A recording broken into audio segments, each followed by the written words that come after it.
नमस्कार, मेरा नाम है दीपिका भाटिया। मैं HOD operations healing touch hospital Ambala. आज मेरे साथ हैं डॉक्टर इमिया बुखारी और आज हम बात करेंगे हेडेक के बारे में। तो डॉक्टर साहब, आप में ये बताइए कि हेडेक के टाइप्स क्या होते हैं? देखिए, I am doctor Imiya Bukhari, I am a neurologist और आज हम बात करने वाले हैं हेडेक के बारे में। और हेडेक बहुत ही कॉमन कंप्लेंट होती है, हर किसी को लाइफ टाइम में बड़ी बात होती है। इम्पॉर्टेंट चीज़ ये है कि हमें हेडेक आइडेंटिफाई करनी है कि वो हेडेक सीरियस है कि नॉन सीरियस है। हेडेक जो होती है वो दो तरह की होती है, प्राइमरी और सेकेंडरी। जो सेकेंडरी हेडेक होती है वो ब्रेन की प्रॉब्लम्स की वजह से होती है, जैसे ब्रेन का इन्फेक्शन हो गया है या ब्रेन में कोई ट्यूमर है या कोई ब्रेन में इंजरी आई है, ऐसी चीज़ें जो डेंजरस चीज़ें हो सकती हैं, तो वो उनको हम सेकेंडरी हेडेक बोलते हैं। तो जो प्राइमरी हेडेक होती है वो ऐसी हेडेक होती है जो बहुत कॉमन है और उसमें ये सब प्रॉब्लम्स ब्रेन की इश्यूज नहीं होती। तो डॉक्टर इमिया, हेडेक और माइग्रेन का हमें कब पता चलता है कि अब हेडेक था, अब वो माइग्रेन में चेंज हो गया? जैसे मैंने आपको बताया कि हेडेक वो प्राइमरी है या सेकेंडरी, वो इम्पॉर्टेंट है।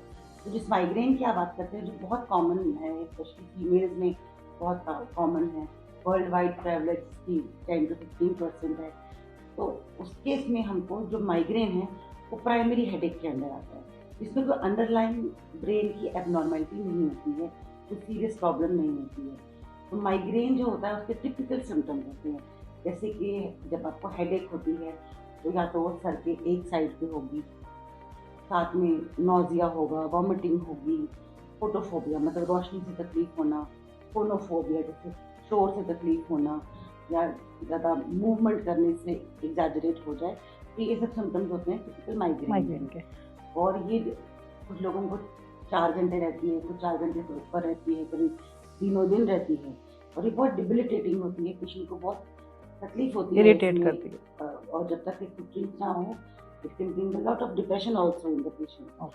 ये एक तरह की प्राइमरी है। तो डॉक्टर इमिया, इसमें कुछ एज स्पेसिफिक भी है कि इस एज के बाद हम माइग्रेन से सफर हो सकते हैं या ओल्ड एज में जाकर के ही माइग्रेन होता है, ऐसा कुछ है? यूजुअली जो माइग्रेन की प्रेवलेंस है वो यंगर एडल्ट्स में होती है ज़्यादा, और खासकर फीमेल्स में।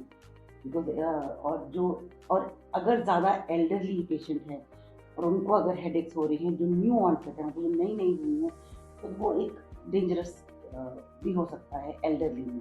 तब हमको सेकेंडरी हेडेक के कॉजेज ढूंढना चाहिए। आजकल तो बच्चों में बड़ा कॉमन है एडोलेसेंस में माइग्रेन होना, तो ऐसा तो भी यंग जनरेशन में ज़्यादा होता है। और कब हमें ऐसा लगता है कि हमें अब डॉक्टर को कंसल्ट कर लेना चाहिए और किस डॉक्टर को कंसल्ट करना चाहिए जब हमारे हेडेक्स बढ़ रहे हैं या हमें माइग्रेन हो रहा है? क्योंकि हेडेक के लिए बहुत ज़रूरी है आप आइडेंटिफाई कर सकते हो कि आपकी हेडेक डेंजरस है कि नहीं। इसके कुछ सिम्टम्स होते हैं जो which can point towards secondary headache है, जैसे कि हेडेक के साथ सीजर होना, सीजर हो रहा है जैसे हम दौरा पड़ना बोलते हैं, या कुछ देखने में प्रॉब्लम होना, 1 से 2 दिखना, या फीवर होना साथ में, या कोई एक साइड आपकी कमज़ोर हो जाना जैसे स्ट्रोक में होता है, तो कभी कभी ब्लीड हो सकती है ब्रेन में।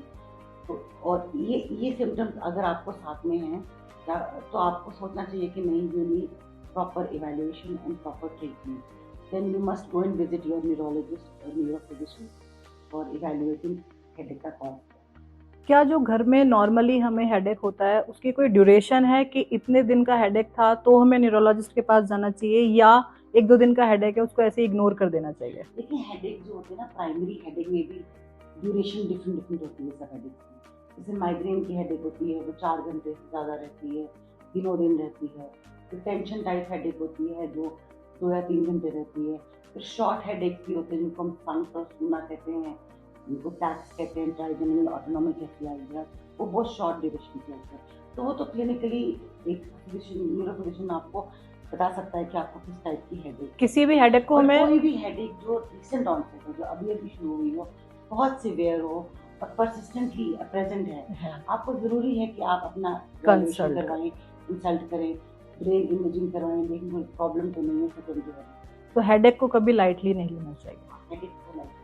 तो आप सभी को मैं ये बताना चाहती हूँ कि आपको अगर कभी किसी भी हेडेक से कोई भी इशू हो रहा है या आप हेडेक के इशू को बहुत टाइम से सफ़र हैं जिससे, तो आप डॉक्टर को कंसल्ट करना चाहिए आपको। आपके लिए मेरी एडवाइस है, न्यूरोलॉजिस्ट के पास आप जाइए, अपने हेडेक के लिए कंसल्ट कीजिए, बिकॉज कोई भी हेडेक लाइट नहीं लीजिए, उसमें कोई भी बड़ी बीमारी बन सकती है। धन्यवाद।